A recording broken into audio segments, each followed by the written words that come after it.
Assalamualaikum warahmatullahi wabarakatuh. Waalaikumsalam warahmatullahi wabarakatuh. Bismillahirrahmanirrahim. Alhamdulillahi rabbil alamin. Wassalatu wassalamu ala ashrafil anbiya'i wal mursalin, Sayyidina wa maulana Muhammadin wa ala alihi wa sahbihi ajma'in, amma ba'du. Saudara-saudara hadirin ma'asyiral muslimin rahimakumullah. Salah satu dari rukun iman yang 6 mengajarkan kepada kita untuk beriman dengan adanya hari akhirat. Hari yang dimulai dengan kehancuran alam ini, yang dalam istilah kerennya disebut the last day of the world, di mana air laut tumpah ke darat, planet-planet bertabrakan, gunung meletus, bumi gempa, lalu semua yang bernama hidup mati. Terjadilah kebangkitan setelah mati itu dalam kehidupan yang disebut kehidupan akhirat. Pada kehidupan akhirat itu Allah jelaskan dalam surah Abasa ayat 34, Yauma yafirrul mar'u min akhihi wa ummihi wa abihi wa sahibatihi wa banihi likulli imri'in minhum yawma idzin sya'nun yughnih. Hari di mana setiap orang akan lari dari saudaranya, dari ibunya dan bapaknya, dari istrinya dan anak-anaknya. Setiap orang pada hari itu disibukkan oleh persoalannya sendiri-sendiri. Sehingga sangat boleh jadi hari itu orang tua tidak lagi sempat memikirkan anaknya. Seorang suami tidak lagi sempat memikirkan istrinya. Seorang teman pun tidak akan sempat memikirkan teman. Tiap orang sibuk dengan persoalannya sendiri-sendiri untuk mempertanggungjawabkan kegiatan hidupnya ketika di dunia ini. Dalam keadaan semacam itu, di mana orang disibukkan dengan persoalannya masing-masing, ada 7 golongan manusia yang mereka tenang-tenang saja. Orang lain bingung, mereka kalem. Orang lain kepanasan, mereka mendapat keteduhan. Siapa mereka? Inilah yang akan kita jadikan pembicaraan pada pertemuan kita kali ini. Bersumber dari sebuah hadis di mana bersabda Rasulullah sallallahu alaihi wasallam, Sab'atun yuzilluhumullahu yawma la zilla illa zilluh. Ada 7 golongan manusia, kata beliau, yang di akhirat nanti akan langsung mendapat perlindungan dari Allah. Padahal hari itu tidak ada lagi perlindungan selain perlindungan Allah. Sehingga lantaran Allah langsung yang melindungi mereka, maka mereka tidak merasakan lagi kepanasan akhirat. Mereka tidak lagi merasakan kebingungan. Mereka tidak lagi disibukkan oleh persoalan, lantaran mereka langsung dilindungi oleh Allah subhanahu wa ta'ala. Siapa gerangan yang 7 orang ini? Marilah kita lihat satu persatu dengan harapan mudah-mudahan kita termasuk salah satu di dalamnya. Amin ya rabbal alamin. Manusia pertama yang langsung mendapat perlindungan dari Allah, kata Nabi, imamun adil, pemimpin yang adil. Siapa sih pemimpin itu dan apa artinya adil? Saudara hadirin, secara umum yang dinamakan adil ialah at-tawassut bainal amraini, Orang yang pandai mengambil sikap jalan tengah dari dua persoalan yang dihadapinya. Biasanya tidak berat ke kiri, juga tidak berat ke kanan. Itu yang disebut adil.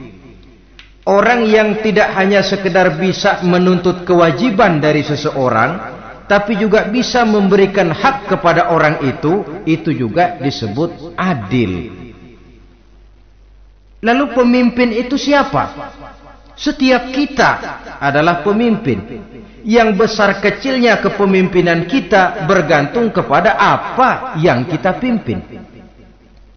Dan sudah barang tentu bahwa setiap pemimpin akan dimintakan pertanggunggan jawab dari apa yang dipimpinnya. Seorang pemimpin yang adil, dia menaungi orang-orang yang dipimpinnya dalam kehidupan di dunia ini. Pantas kalau di akhirat nanti Allah langsung menaungi mereka. Oleh karena itu, pemimpin merupakan suatu amanah. Jabatan di samping dia merupakan amanah juga merupakan nikmat. Dan nikmat itu akan bergantung kepada pandai atau tidak kita mensyukurinya. Beberapa contoh dalam sejarah bisa kita lihat. Seorang bernama Umar bin Abdul Aziz. Pada saat beliau secara aklamasi dipilih menjadi pemimpin, menjadi presiden, ucapan yang pertama keluar dari mulutnya, Inna lillahi wa inna ilaihi raji'un. Coba bayangkan ini. Dipilih jadi pemimpin, diangkat jadi presiden, bukan alhamdulillah, malah inna lillahi wa inna ilaihi raji'un. Kenapa? Dia anggap jabatan itu adalah amanah. Menyia-nyiakan amanah berarti khianat, dan khianat ini adalah dosa besar. Pantaslah kalau Allah Subhanahu wa taala memperingatkan, nikmat bisa saja berubah menjadi azab kalau kita tidak pandai mensyukurinya. La in syakartum la azidannakum wa la in kafartum inna azabi lasyadid. Kalau kamu pandai bersyukur, aku tambah nikmatku. Tapi kalau kamu tidak pandai bersyukur, kamu ingkar, kamu lupakan nikmat Allah, awas, azabku amat pedih, kata Allah. Jadi berdasarkan logika dari ayat ini bisa kita katakan, orang kaya, ada orang kaya nggak di sini? Ada orang kaya nggak? Yang kaya tolong dengerin. Orang kaya itu bisa masuk surga karena hartanya, pun orang kaya banyak yang masuk neraka juga gara-gara hartanya. Tergantung syukur apa tidak syukur. Orang alim, ada yang alim di sini? Tolong dengerin orang alim, yang ustadz, yang kiai. Orang alim bisa saja masuk surga karena ilmunya, dan orang alim pun bisa masuk neraka karena ilmunya. Pejabat, ada pejabat? Ya. Pejabat itu bisa masuk surga karena jabatannya, pun pejabat itu bisa masuk neraka karena jabatannya, bergantung syukur apa tidak. Kalau ada orang kaya, hartanya didapat dari jalan yang halal, berusaha menurut yang disyariatkan oleh Allah, lalu hartanya itu tidak cuma untuk ditumpuk 7 turunan, namun juga berfungsi sosial. Dia bantu pembangunan masjid, dia makmurkan majelis taklim, dia santuni yatim piatu. Orang kaya macam itu dengan hartanya, insya Allah bisa sampai ke surga. Tapi kalau ada orang kaya, hartanya didapat dari segala macam cara, asal harta tercapai segala cara halal. Perlu jilat atas, perlu injak bawah, perlu sikut kiri kanan, sikut kiri kanan. Setelah dapat harta lalu pelitnya 17 setan. Tidak mau zakat, infak, apatah lagi sodako. Orang kaya macam itu dengan hartanya bisa masuk neraka. Na'udzubillah min. Ada orang alim, Dengan ilmunya dia bimbing umat. Dia katakan yang halal itu halal, yang haram itu haram. Dia katakan yang hak itu adalah hak, yang batil adalah batil. Dia tidak peduli apapun resikonya. Orang alim semacam itu dengan ilmunya bisa sampai ke surga. Tapi kalau ada orang alim dengan ilmunya dia malah membodoh-bodohi orang yang memang sudah bodoh. Yang halal dibilang haram, yang haram dibikin remeng-remeng. Menjadi penjilat kesana kemari. Orang alim semacam itu bisa masuk neraka karena ilmunya. Begitu juga pejabat, pemimpin. Kalau dengan jabatannya sebagai pemimpin dia berlaku adil, menaungi rakyatnya. Orang besar salah dihukum, orang kecil salah juga dihukum. Tidak hanya pandai menuntut kewajiban tapi juga pandai memberikan hak. Pemimpin yang adil semacam ini mensyukuri nikmatnya jabatannya, dia bisa sampai ke surga karena jabatannya. Tapi kalau dengan jabatannya dia berlaku sewenang-wenang, yang besar salah didiamkan, yang kecil salah segera ditegakkan hukum, hanya pandai menuntut kewajiban dari rakyatnya tapi tidak pandai memberikan hak, maka pemimpin semacam ini lantaran tidak pandai mensyukuri nikmat, bisa saja nikmat itu berubah menjadi azab. Oleh karena itu saudara-saudara, pemimpin menaungi rakyat, pantas kalau di akhirat nanti Allah langsung menaungi beliau. Siapa pemimpin? Tiap kita. Bapak pemimpin di rumah tangganya, ibu pemimpin bagi anak-anaknya, Pak Lurah memimpin di kelurahannya, Pak Camat memimpin di kecamatannya, pemuda pemimpin bagi dirinya sendiri, akan dimintakan pertanggungan jawab. Kalian para remaja yang hadir di sini memimpin dirimu sendiri. Kau akan ditanya, tanganmu kau lebih banyak gunakan buat apa? Kakimu lebih banyak kau bawa jalan kemana? Lidahmu lebih banyak membicarakan apa? Dan hari pertanggungan jawab nanti kalian jangan berharap akan ada saksi dari luar. Saksinya anggota badan kita sendiri. Dalam surah Yasin Allah jelaskan, Al-yawma nakhtimu ala afwahihim wa tukallimuna aydihim wa tashhadu arjuluhum bima kanu yaksibun. Ada kan di surah Yasin? Ayat berapa? Pokoknya Yasin dah.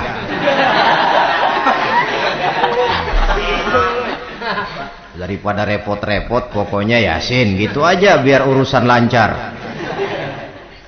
Al-yawma nakhtimu ala afwahihim. Pada hari itu kami kunci mulut mereka. Jadi tidak pandai lagi mulut ini bicara. Wa tukallimuna aydihim, tangan-tangan mereka yang akan bicara kepada kami. Wa tashhadu arjuluhum, kaki mereka akan memberikan kesaksian bima kanu yaksibun, terhadap apa saja yang telah pernah mereka lakukan dalam kehidupan di dunia ini. Hari pertanggungan jawab. Oleh karena itu kalau kita memimpin diri sendiri, berlakulah adil kepada diri sendiri. Nah, lalu masalahnya memang kita mesti adil kepada siapa saja sih? Ada 3 hal pokok yang kita harus berlaku adil. Pertama, adil kepada Allah. Yang kedua, adil kepada sesama makhluk. Dan yang ketiga, adil kepada diri sendiri. Adil kepada Allah artinya apa? Mendahulukan hak Allah daripada kepentingan pribadi. Kalau sudah datang waktu sholat asar misalnya, walaupun sedang enaknya latihan voli, berhentilah dulu sebentar. Sholat kita adil kepada Allah. Adil kenapa? Dalam contohnya dengan sholat misalnya. Sholat itu kan sehari semalam 5 waktu yang wajib. Betul apa betul? Betul. 5 waktu. Lah sholat itu kalau sholat bagus, taruhlah 7 menit. Kalau sholatnya itu kilat 4 menit. Ada lagi yang kilat khusus, nggak pakai perangko, 2 menit barangkali selesai. Taruhlah 5 menit kita ambil yang bagus. Kalau 5 waktu kali 5 menit kan cuma 25 menit. Sementara Allah memberikan kita hidup ini 24 jam sehari semalam. Cuma 25 menit diminta untuk ibadah kepadanya. Tidak sanggupkah kita berlaku adil? 25 menit ini untuk menghadapmu ya Allah. Sementara engkau telah memberikan restannya 23 jam 35 menit untuk hidup dalam sehari semalam. Mendahulukan hak Allah daripada kepentingan pribadi. Adil kepada Allah. Adil kepada yang kedua, adil kepada sesama makhluk. Adil kepada manusia, adil kepada binatang, adil kepada alam, yang kalau prinsip keadilan itu kita langgar akan membawa efek bagi diri kita juga. Manusia sekarang kan tidak adil kepada alam. Misalnya apa? Hutan ditebangi secara liar, gunung-gunung menjadi gundul. Akibatnya ketika turun hujan terjadi erosi, banjir melanda kemana-mana, tanah longsor terjadi. Akibatnya terkena manusia juga kalau mereka sudah tidak menjaga keseimbangan alam ini. Adil kepada orang lain, apakah itu namanya tetangga, teman, keluarga. Dan yang ketiga, adil kepada diri sendiri. Bagaimana pengertiannya? Mata ini punya hak untuk tidur, begadang terus tiap malam, tidak adil kepada mata. Nah, ini yang ketawanya paling kencang pasti tukang begadang ini.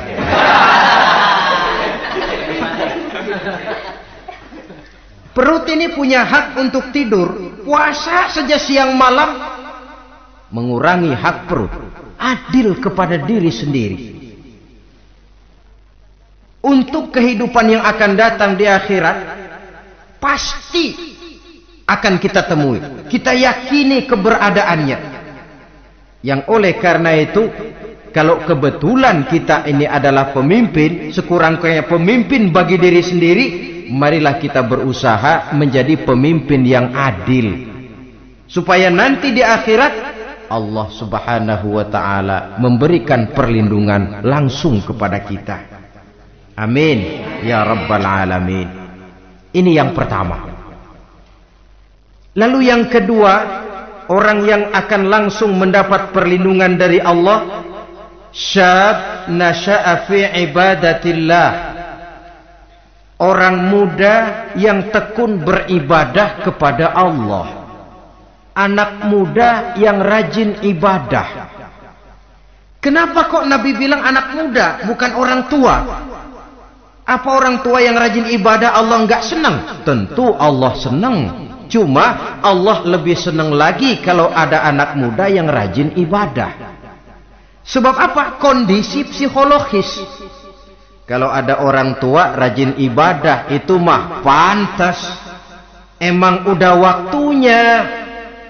Ada orang sembayangnya rajin, masuk masjid, masuk maghrib, keluar isya, malam tahajud, tahlilnya mantap. Umurnya berapa? 70. Enggak istimewa. Itu memang sudah mestinya. Lagian kalau sudah 70 masih bandel aja, kapan mau taubat? Tapi kalau ada anak muda, darahnya masih mengalir dengan panas, dia masih berusaha mencari bentuk-bentuk kepribadian dalam dirinya. Dia masih muda, terpengaruh oleh lingkungan, tapi dia sanggup memblokir itu, disalurkannya di jalan Allah. Dia tekun beribadah. Allah cinta betul pemuda semacam itu. Sehingga nanti di akhirat mereka langsung mendapat perlindungan dari Allah subhanahu wa ta'ala. Selalu pembangunan yang mengarah kepada modernisasi diikuti dengan proses pergeseran nilai. Dalam kondisi semacam ini, kehidupan remaja pemuda yang masih mencari identitas dan pembentukan kepribadiannya mudah terpengaruh oleh hal-hal yang ada di sekelilingnya. Sehingga sangat boleh jadi apa yang dianggap orang dulu tabu lalu dianggap biasa. Yang aneh-aneh malah dijadikan model. Yang dilarang malah nekat diterjang. Di mana norma dan kaedah-kaedah moral tidak lagi mendapat perhatian yang wajar. Dalam kondisi semacam ini terjadilah proses peluncuran moral. Dan hampir di mana-mana kehancuran suatu bangsa dimulai dengan kehancuran moral daripada generasi mudanya. Oleh karena itu pemuda yang tekun ibadah ini sangat positif dampaknya dalam kerangka pembangunan umat. Pak, ibadah itu apa sih? Kalau jadi pemuda yang tekun ibadah, apa kemana-mana mesti bawa tasbih? Mungkin. Apa mesti pakai peci terus? Boleh jadi. Apa kemana-mana mesti pakai kain sarung? Ya tidak juga. Ibadah kan artiannya luas. Segala perbuatan yang diperintah dan karenanya bertujuan mencapai ridho Allah, itu bernama ibadah. Kalian remaja berangkat menuntut ilmu, pergi pagi pulang siang, membekali diri menuntut ilmu, itu ibadah. Kalian pulang ke rumah, ibu bapak memerintah taat kepada orang tua, ibadah. Membersihkan lingkungan, ibadah. Bahkan jaga di waktu malam pun kalau untuk dengan niat bismillah, saya jaga malam ini untuk ketenangan rakyat supaya mereka tekun dan tenang melaksanakan ibadah, itu tercatat sebagai amal soleh yang bernilai ibadah. Jadi tidak cuma sekedar sujud, tidak cuma sekedar baca Quran, seluruh aspek kehidupan manusia yang diperintah Allah dan yang bertujuan mencari ridho Allah itu bernilai ibadah. Pemuda yang tekun melaksanakan ibadah kepada Allah. Apalagi terutama adik-adik remaja yang hadir pada kesempatan ini, masa muda itu masa yang paling indah memang. Sampai orang Kulon bilang, there is not delightful memorize. Iya, barat itu kan Kulon. Saya lebih senang pakai orang Kulon saja. There is not delightful memorize and then the youth moment. Bahwa tidak ada masa yang lebih indah selain masa muda. Tapi masa muda yang katanya indah itu sebentar. Sebentar sekali. Kalau kita tidak pandai memanfaatkannya dengan sebaik-baiknya, boleh jadi dia akan hilang tanpa sesuatu yang ada artinya buat hari depan. Dan hari depan itu sebagian besar ditentukan oleh masa muda sekarang ini. Karena itu kepada yang muda saya berpesan, pergunakanlah masa muda itu dalam ketekunan beribadah kepada Allah. Ibadah dalam artian yang seluas-luasnya. Jangan seperti pepatah orang itu. Kelapa muda katanya kupas-kupasin, kelapa tua tinggal batoknya. Selagi muda puas-puasin, udah tua tinggal bongkoknya. Iyalah, kalau dipuas-puasin dalam arti yang positif, boleh. Mumpung masih muda, puas-puasin nuntut ilmu. Mumpung masih muda, puas-puasin ibadah. Mumpung masih muda, puas-puasin berbakti kepada kedua orang tua. Puas-puasin dalam artian yang positif, tentu saja bagus. Tapi kalau puas-puasin dalam arti menghambur umur untuk sesuatu yang mubazir, bergadang di pinggir-pinggir jalan, lalu mulai berkenalan dengan morfin, narkotik, ganja, terperangkap oleh budaya-budaya modern yang menyesatkan, terpancing oleh model-model baru yang kelihatannya menarik tapi sebenarnya tidak bermanfaat, entah pada akhirnya akan mendatangkan penyesalan kepada kita saja. Coba, belakangan ini saya dengar di Jakarta akan ada satu festival yang disebut Festival Ngeceng.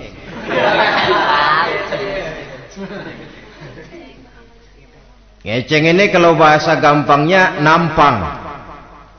Jadi itu biasanya muda-mudi diri di pinggir-pinggir jalan, pakai kacamata hitam, pakaian warna-warni, rambut dicat sedemikian rupa supaya menarik perhatian. Mereka diri di pinggir-pinggir jalan, nampang, istilah ngepopnya ngeceng katanya. Oh, ini mau diadakan festival. Secara langsung atau tidak, festival ini kan mempopulerkan ngeceng jadinya. Yang tadinya orang awam nggak kenal, lantaran diangkat ke permukaan jadi terkenal. Kalau sudah terkenal lalu jadi mode. Kalau sudah jadi mode, latahan. Boleh jadi nanti akhirnya ngeceng masuk desa. Bukan cuma sekedar abri masuk desa, bukan cuma sekedar koran masuk desa, ngeceng pun bisa saja masuk desa. Banyak saluran-saluran positif yang sesuai dengan kreativitas jiwa remaja, ketimbang mengadakan sesuatu yang tidak ada manfaatnya, ketimbang menghabiskan umur untuk sesuatu urusan yang mubazir. Sedangkan umur bukan jatah gratis tanpa batas waktu, ada pertanggungan jawab. Umurmu kau habiskan di mana? Masa mudamu kau selesaikan di mana? Itu akan dimintakan pertanggungan jawab. Nah, pemuda yang tekun ibadah kepada Allah, dampak positifnya apa? Dia punya sandaran vertikal kepada Allah. Jiwanya besar, jiwanya mandiri. Dan ini yang kita perlukan. Pemuda yang siap jadi pelopor, bukan pengekor. Pemuda yang sanggup mandiri dan bukan membanggakan keturunan leluhurnya. Kata pepatah, wa khairun nasi Zu syarafin qadimin aqama li nafsihi syarafan jadida wa syarrun nasi zu khumulin idza fakhartahum zakarul jaduda. Generasi yang baik adalah generasi yang punya kejayaan masa lalu, dan buat mereka sendiri mereka mampu mendirikan kejayaan yang baru. Artinya nenek moyangnya memang orang-orang terhormat, tapi dia mampu mandiri mendirikan kehormatan itu bagi pribadinya. Sebaliknya, generasi yang paling jelek adalah generasi pemalas, yang kalau orang lain kelihatan lebih hebat, dia sebut-sebut nenek moyangnya. Lu sih belum apa-apa, bapak gua dong, bapak gua katanya. Lu sih belum apa-apa, om saya dong, tante saya dong. Kerjanya cuma membangga-banggakan leluhur, dia sendiri tidak ada apa-apanya. Ini generasi yang paling jelek. Kalau orang kelihatan lebih hebat, dia sebut leluhurnya, sementara dia sendiri nol nilainya, tanpa ditunjang oleh fasilitas leluhurnya. Pasukan pemuda mandiri macam ini yang kita perlu. Bukan sekedar pasukan pemuda oke bos, kulo nuwun, yes sir, yes man, kumaha juragan wae.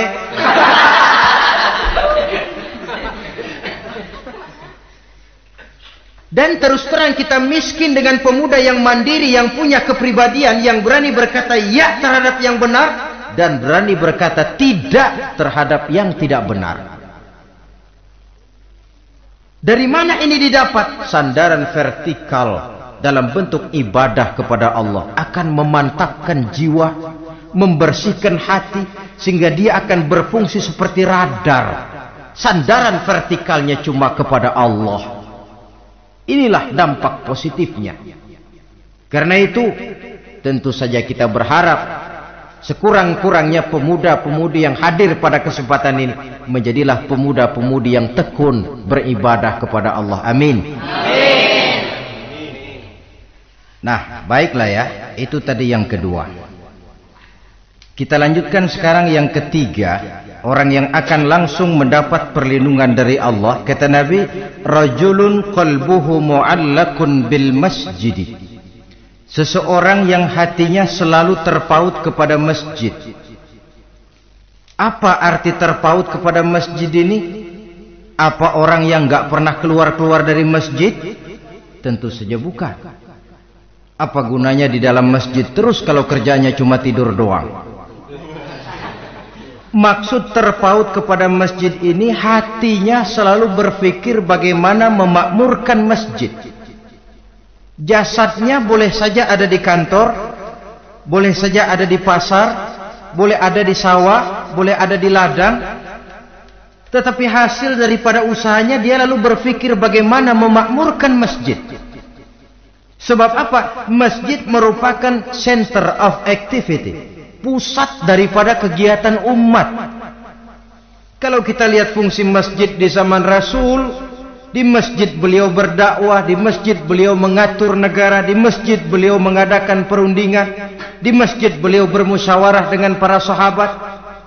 Pusat daripada kegiatan umat. Dan memakmurkan masjid ini dasarnya tidak lain karena iman kepada Allah. Prinsipnya bagaimana kita menghidupkan masjid dan bukan mencari hidup di masjid. Kalau sudah prinsipnya dibalik, bukan menghidupkan masjid tetapi mencari hidup di masjid, saya khawatir masjid akan ambruk.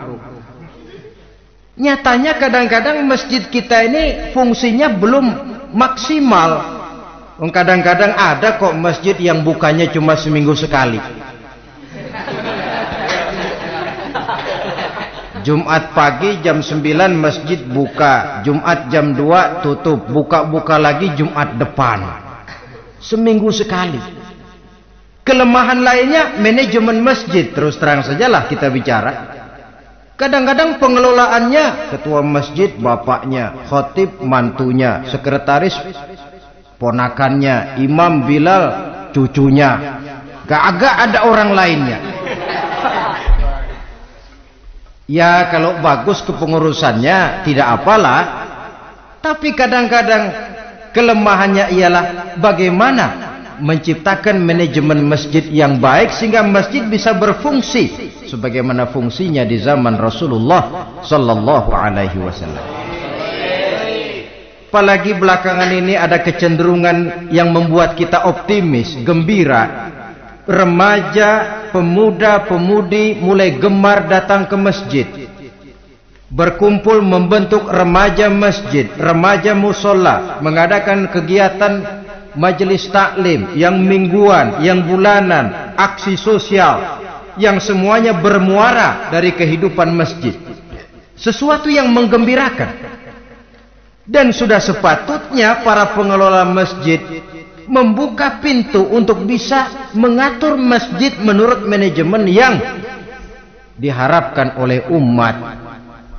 Karena bagaimanapun di masjid dua jalur komunikasi, bahasa kerennya two-way traffic communication, itu bisa kita laksanakan, yaitu hablum minallah wa hablum minan nas. Berhubungan kepada Allah dan berhubungan kepada sesama manusia bisa terlaksana di masjid. Berhubungan dengan Allah jelas saja lewat sholat misalnya. Berhubungan dengan sesama manusia jelas saja lewat musyawarah, lewat majelis taklim, lewat kegiatan-kegiatan yang mensyiarkan agama. Dan begitu selanjutnya. Saudara hadirin yang saya hormati, memakmurkan masjid sebagai rumah Allah. Sebab dalam hadis kursi Allah katakan, inna buyuti fil ardi al masajid wa inna zuwari fiha ummaruha. Rumahku di permukaan bumi adalah masjid-masjid, kata Allah. Dan orang-orang yang memakmurkan masjid, orang yang datang ke masjid adalah tetamuku. Kalau Allah memerintahkan kita menghormati tamu, tentu Allah lebih tahu bagaimana menghormati tamunya sendiri. Allah mengajarkan kita, hormatilah tamumu. Sekarang kita yang menjadi tamunya Allah dengan datang ke masjid, dengan memakmurkan masjid, Allah lebih tahu menghormati tamunya. Ini yang ketiga. Yang keempat, hadirin, orang yang langsung mendapat perlindungan dari Allah itu rajulani tahabba fillahi ijtama'a alaihi wa tafarraqa alaihi. Dua orang yang menjalin persaudaraan, yang bertemu dan berpisah karena Allah, bersaudara karena Allah. Bukan karena orang punya pangkat tinggi lalu kita temani, bukan karena orang kaya lalu kita dekati, tetapi karena Allah. Kau di jalan Allah, mari kau saudara saya. Kau keluar dari jalan Allah, maaf sajalah, bawalah dirimu sendiri, saya akan membawa diri saya. Lebih baik sendiri daripada berteman jahat. Berdua memang lebih baik daripada sendiri, tapi sendiri lebih baik daripada berteman jahat. Maksudnya apa ini? Sederhana dalam benci, sederhana dalam cinta. Ukurannya Allah. Al-Quran mengisyaratkan, wa asa an tuhibbu syai'an wa huwa syarrul lakum, wa asa an takrahu syai'an wa huwa khairul lakum. Sangat boleh jadi, kata Allah, kamu menyenangi sesuatu padahal akibatnya tidak baik bagi kamu. Dan sangat boleh jadi kamu membenci sesuatu padahal akibatnya baik bagi kamu. Nah, mari kita lihat. Kalau orang bersaudara cuma karena temannya itu punya pangkat tinggi, saya yakin kalau temannya pensiun, persaudaraannya akan selesai sampai di situ.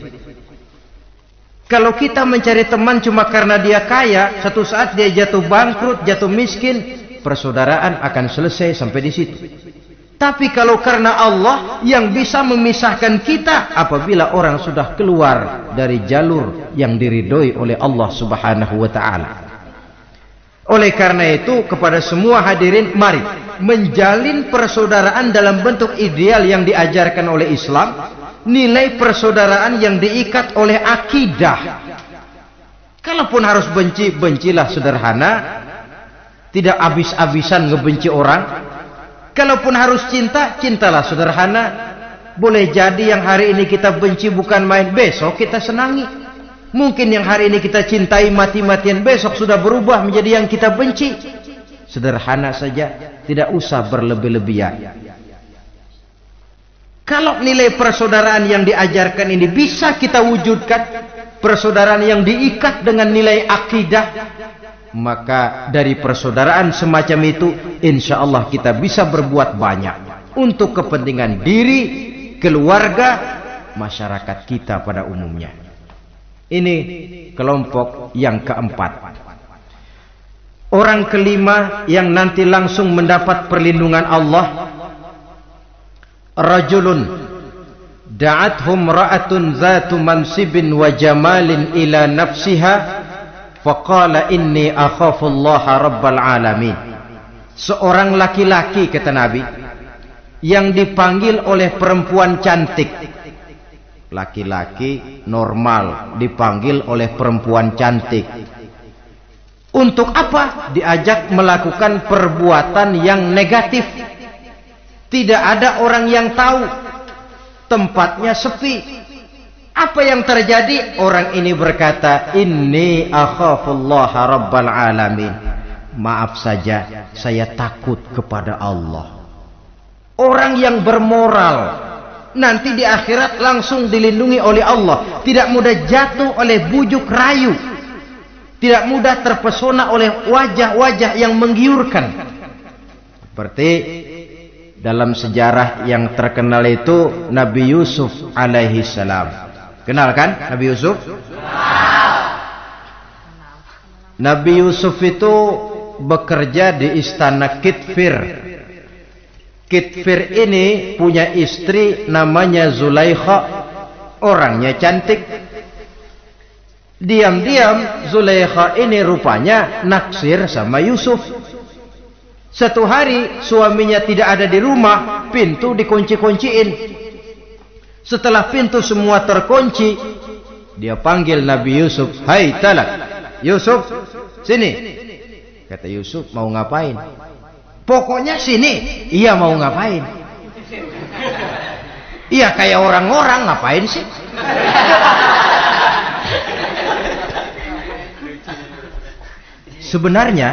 Sebenarnya ini Zulaikha senang kepada Yusuf, Yusuf pun demikian.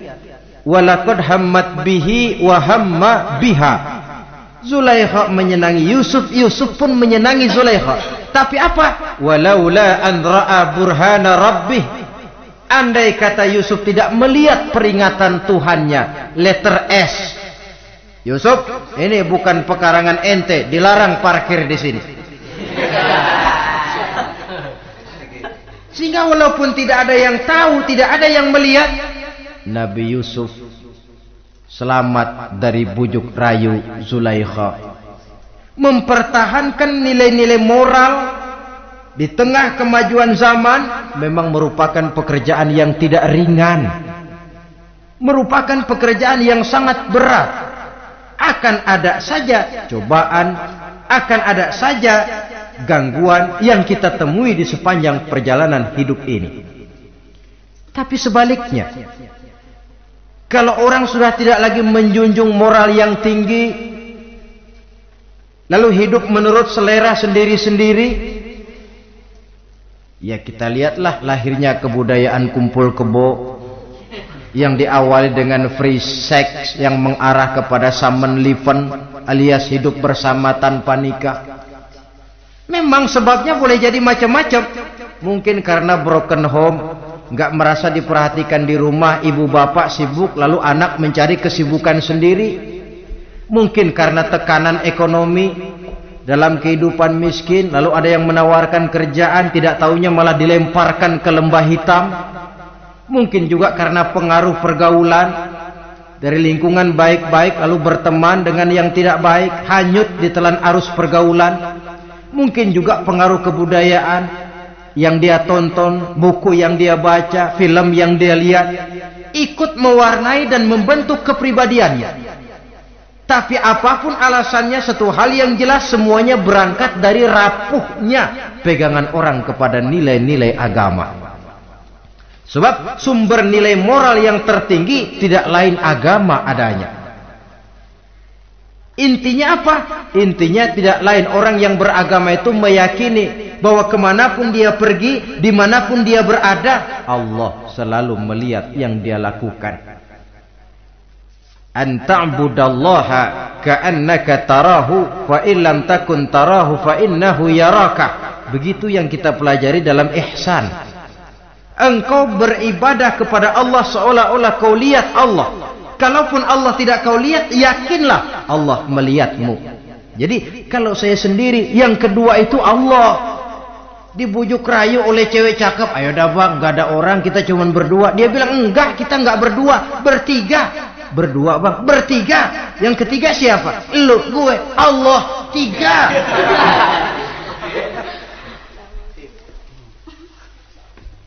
Di kantor mau korupsi, dia kasak kusuk, gerasak kerusuk, cari apa yang seharusnya menjadi hak orang lain.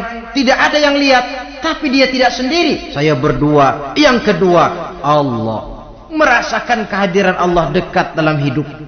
Nilai moral semacam ini menyelamatkan masyarakat. Pantas kalau orang semacam ini di akhirat nanti langsung mendapat perlindungan dari Allah Subhanahu wa ta'ala. Karena itu terutama adik-adik remaja yang hadir, sebenarnya yang paling mahal dalam hidupmu adalah harga dirimu. Kalau itu sudah terjual dan tergadai, apalagi yang bisa kau banggakan dalam hidup ini? Titel yang berenteng barangkali, harta yang banyak, mobil yang serba berkilat barangkali. Tidak akan banyak manfaatnya kalau sudah dimulai dengan kehancuran daripada harga diri. Tidak ada yang lebih mahal daripada harga diri. Jagalah itu baik-baik. Pelihara nilai-nilai moral. Makin pandai kau jaga diri, insya Allah makin mahal hargamu. Dalam pandangan manusia, lebih-lebih juga dalam pandangan Allah. Pantas kalau pepatah bilang, innamal umamul akhlaqu ma baqiyat, fa in zahabathum akhlaquhum zahabu. Suatu bangsa akan tegak kalau dia masih punya nilai moral. Bila hancur moral itu, hancur jugalah ketegakan daripada bangsa itu sendiri. Ini yang kelima. Yang keenam, masih dua lagi. Orang keenam yang nanti akan langsung mendapat perlindungan dari Allah, rajulun zakarallaha khalian fafadat ainahu. Seseorang yang mengingat Allah dalam kesunyian, lalu berlinang air matanya. Tengah malam dia bangun, bertahajud dia kepada Allah. Gemersik tikar tersentuh tangan, laksana lambaian tangan malaikat maut nak datang merenggut nyawa.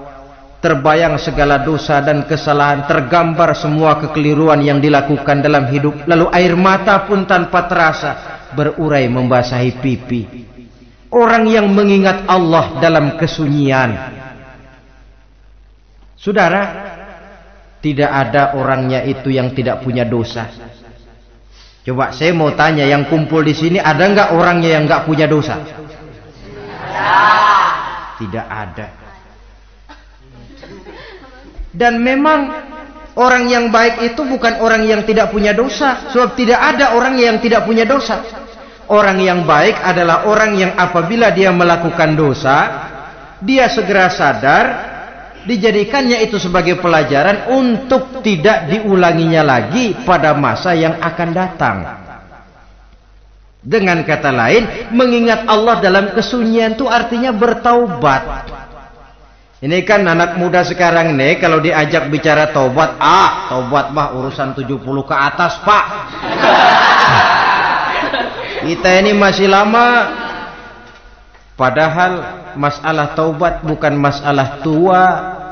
Masalah taubat adalah masalah dosa, dan masalah dosa adalah masalah manusia sejak dia akil balik sampai dengan kehidupannya yang sekarang. Sengaja atau tidak, besar atau kecil, ringan atau berat, tiap kita mesti mempunyai yang namanya dosa. Allah Maha penerima taubat sepanjang nafas belum sampai di kerongkongan. Jikalau nafas sudah sampai di tenggorokan, baru kita mau melaksanakan yang namanya taubat. Kasihlah itu.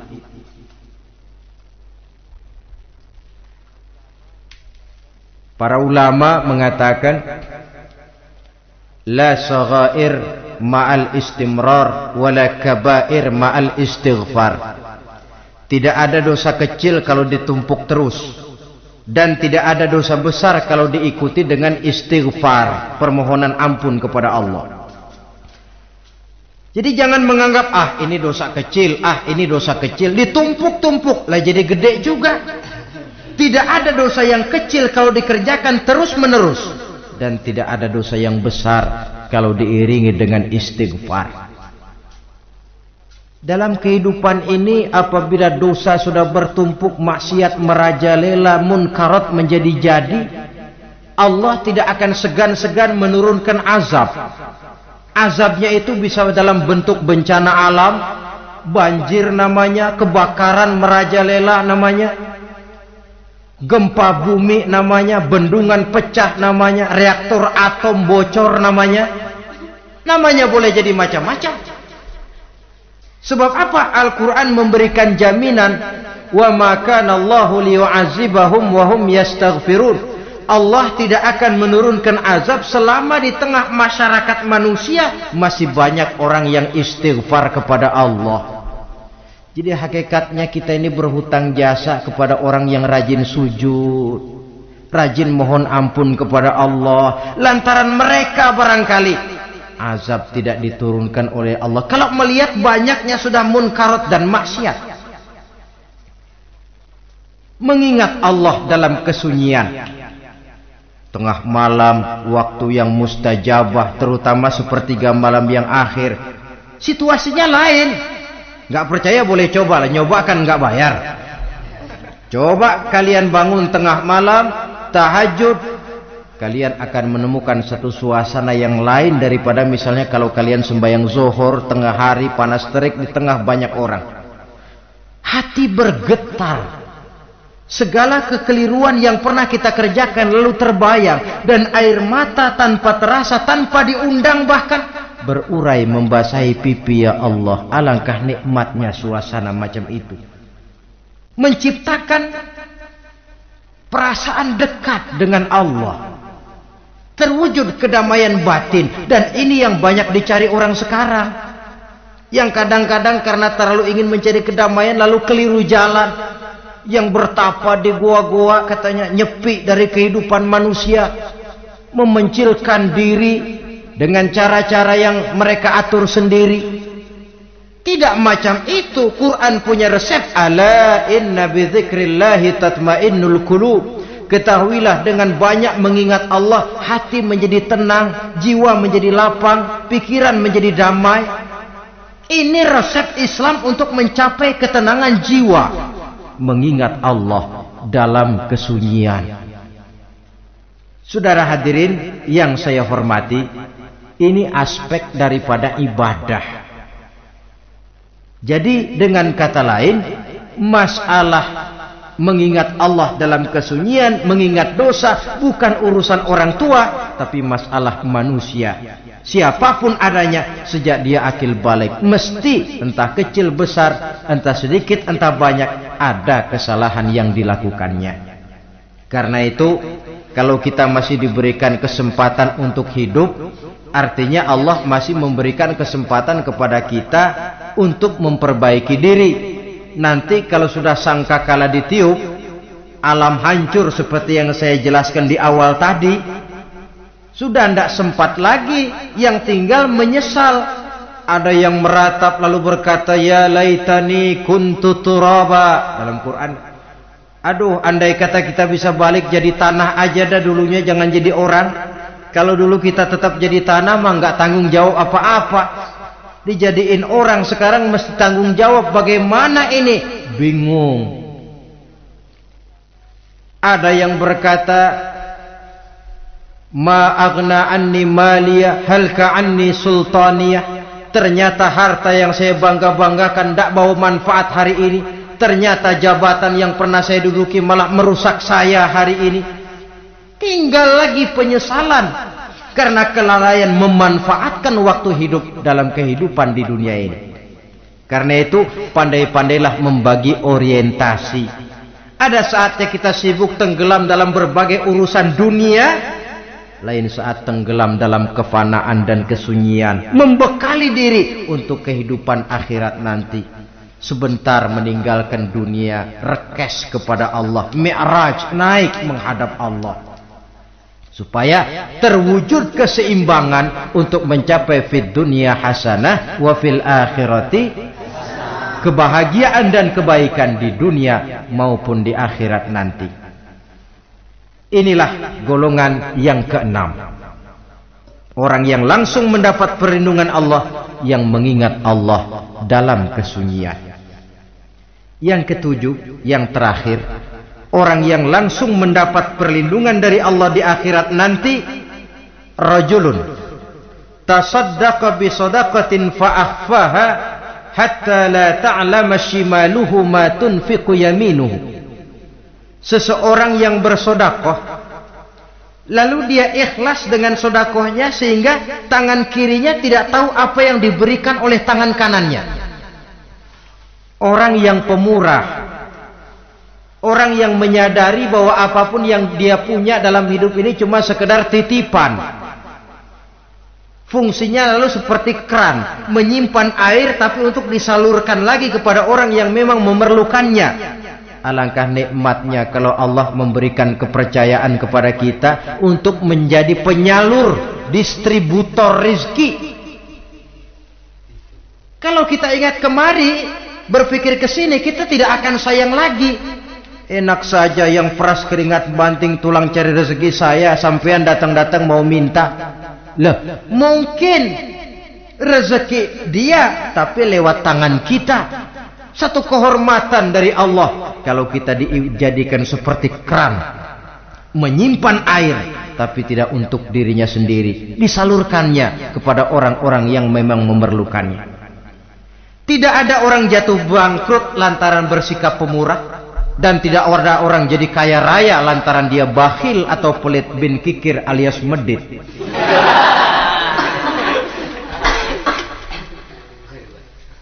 Dalam kitab Riyadhus Shalihin kita baca, tiap pagi ke alam ini turun dua malaikat. Cuma kita nggak tahu. Dua-duanya berdoa, yang sebelah kanan berdoa, yang sebelah kiri berdoa. Kata yang sebelah kanan doanya tiap pagi ini. Kata yang malaikat yang satu dia berdoa, Allahumma a'ti munfiqan khalafa.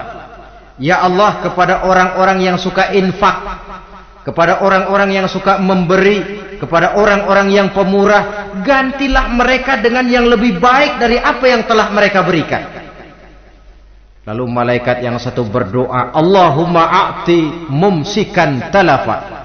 Ya Allah, kepada orang-orang yang mumsik, bakhil, kikir, berilah mereka kerusakan dan kebinasaan di dalam harta mereka. Maka lihat sajalah, Orang kaya tapi pelit, ada saja jalan yang kira-kira duitnya bakalan jadi keluar dan gak ada pahalanya. Apa kena musibah lalu berobat sekian juta, apa kemalingan, apa ditipu orang, ada saja cara duitnya keluar yang gak ada pahalanya. Inilah prinsipnya. Allah mencintai orang pemurah. Dalam hadis qudsi, uhibbu ahlas sakha wa hubbi lil faqiri syakhi asyak. Aku cinta kepada orang yang pemurah, tapi aku lebih cinta kepada orang miskin yang pemurah. Orang kaya pemurah Allah cinta, orang miskin pemurah Allah lebih cinta. Kenapa? Nilainya lain. Orang kaya sedekah 500, orang miskin sedekah 500, sama 500-nya, tapi saya yakin pahalanya lebih besar buat si miskin. Kenapa? Buat orang kaya 500 apa artinya? Sekelebatan. Buat si miskin 500 dia mesti peras keringat banting tulang, tapi dia berani memberi seperti beraninya orang kaya. Nilai ini yang dilihat oleh Allah.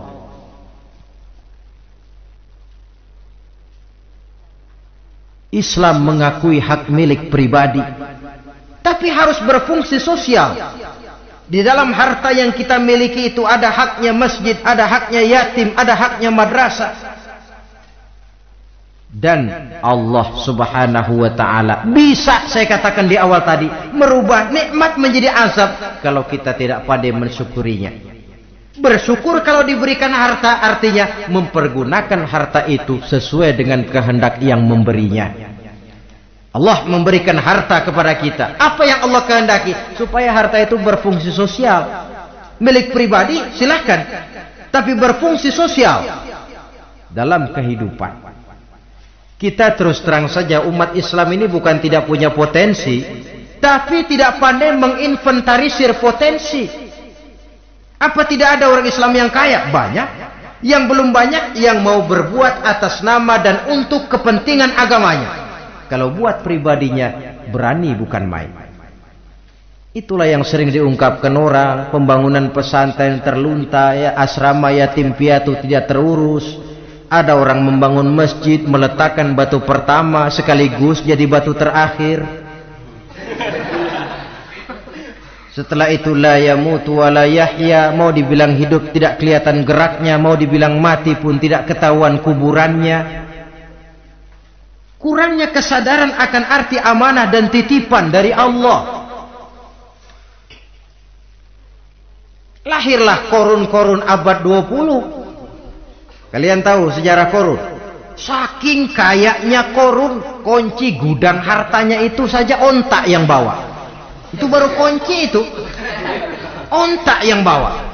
Ketika orang tanya, "Anna laka hadza ya Korun?" Hartamu begini banyak, dari mana kau dapat Korun? Ya saya usaha, tidak ada hubungannya sama Tuhan katanya. Apa yang terjadi? Lantaran kekurang ajarannya melupakan nikmat, Korun dan seluruh harta bendanya ditenggelamkan Allah oleh gempa bumi. Makanya orang sekarang kalau dia macul ketemu harta, apa katanya? Gue dapat harta karun. Peninggalan si Korun itu barangkali dahulunya. Saudara-saudara, oleh karena itu, kalau kita oleh Allah diberikan amanah berupa harta, pandailah bersyukur dan jadilah orang yang ikhlas dalam bersedekah. Nah, inilah pertemuan kita pada kali ini. Walaupun singkat, mudah-mudahan sekali lagi kita termasuk salah satu di antara 7 golongan yang di akhirat nanti langsung mendapat perlindungan dari Allah. Amin. Terima kasih banyak atas segala perhatian. Mohon maaf atas segala kekurangan. Usikum wa nafsi bitaqwallah. Wassalamualaikum warahmatullahi wabarakatuh.